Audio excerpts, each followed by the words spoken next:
भिखारी काका के गोड़ लागो। अरे नमन करत बानी अरे ठाकुर जी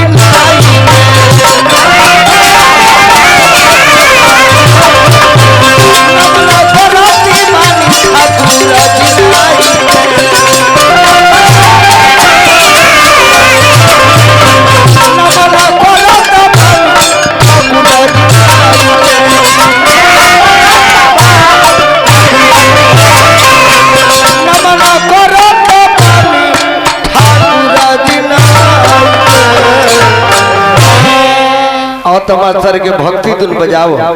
ये तनी श्रोता के गोड़ लगी भगवान के भजन करेगा केहू ना मुरली हो जाओ एक बार फाइनल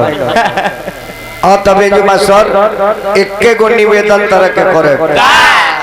मार साहब हमरा के समझावल देव महादेव महामुहिम महाधीश जेकरा के महादेव कहल जाला। अगर शिव नहीं होते तो सृष्टि नहीं रहता। इसलिए लिखा जाता है सत्यम शिवम सुंदरम। जहाँ सत्य है वही शिव है और जहाँ शिव है वही सुंदर है। शिव ही जीव है और जीव ही शिव वही बाबा के बबुआ के नेवता देव गणपति भगवान के धुन लागल एकदम पुरान कौना बेरा के जाना बरा तू ना रहला। अच्छा जाना बरा तारा खाती भारा भाखत रह तहर दादा हमर कला साथी रहे ओ बर के धुन तर के बताओ तन। पहले को लोग कीर्तन गावे बैठे गांव में लो शाम सुनर भैया के जमाना में तो पहले के लोग गणेश जी के बंदा का गावे आहो गाना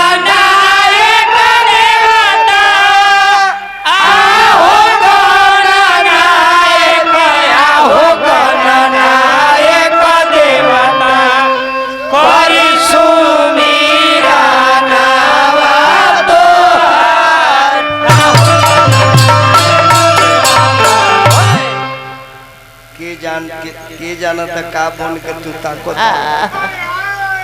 कहीं गणेश जी बन के ताको धोकर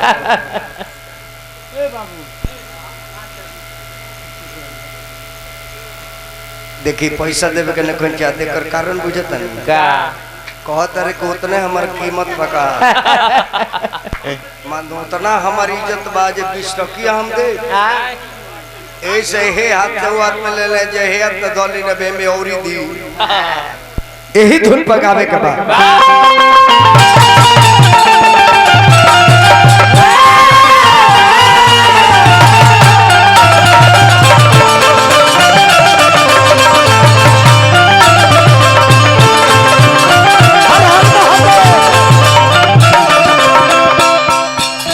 मुसबा दौरावती आई सुनिया ही लावत के गणनायक देवता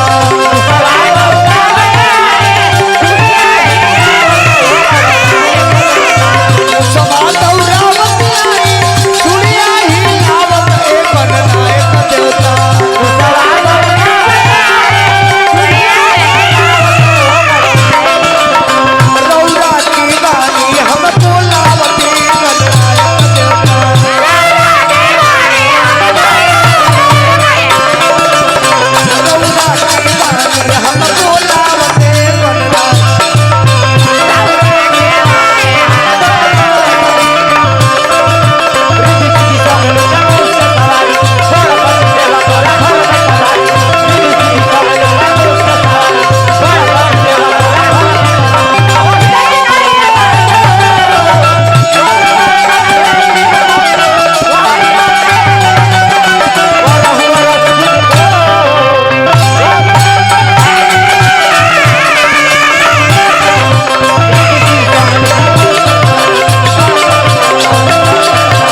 भैया लोगन के तरफ से हजारों हजार सने ठेकेदार साहब के कम ना अभी तो खाता खुलल बा अकाउंट में पैसा कर दिया था तो पहले एक टकिया भेजा जाता ये मिलल बा कि ना तब ना से 1000 जाता ना जी बहुत बहुत पुरस्कार सिकदार भैया के नमस्कार उपल भैया के नमस्कार श्री ललन यादव जी सारण बिहार 100 रुपया पुरस्कार ललन भैया का प्रणाम बा जय हो महादेव की जय हो इहो दे दो महादेव अच्छा वो बाद में दी है दूसरा बीट में ए बाबा अरे माता गौरा पार्वती महादेव की जय हो अरे माता गौरा पार्वती और पिता महादेव हो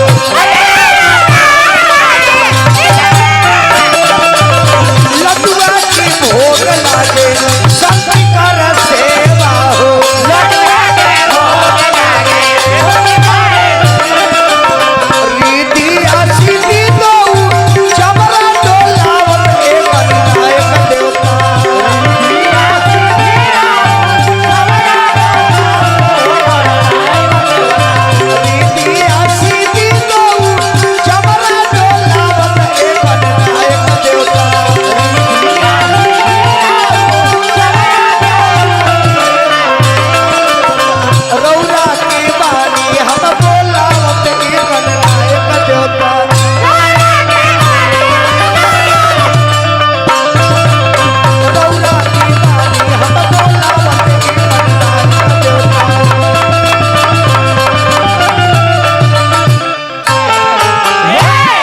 प्रेम से बोलिए मंगल मूर्ति श्री गणेश भगवान की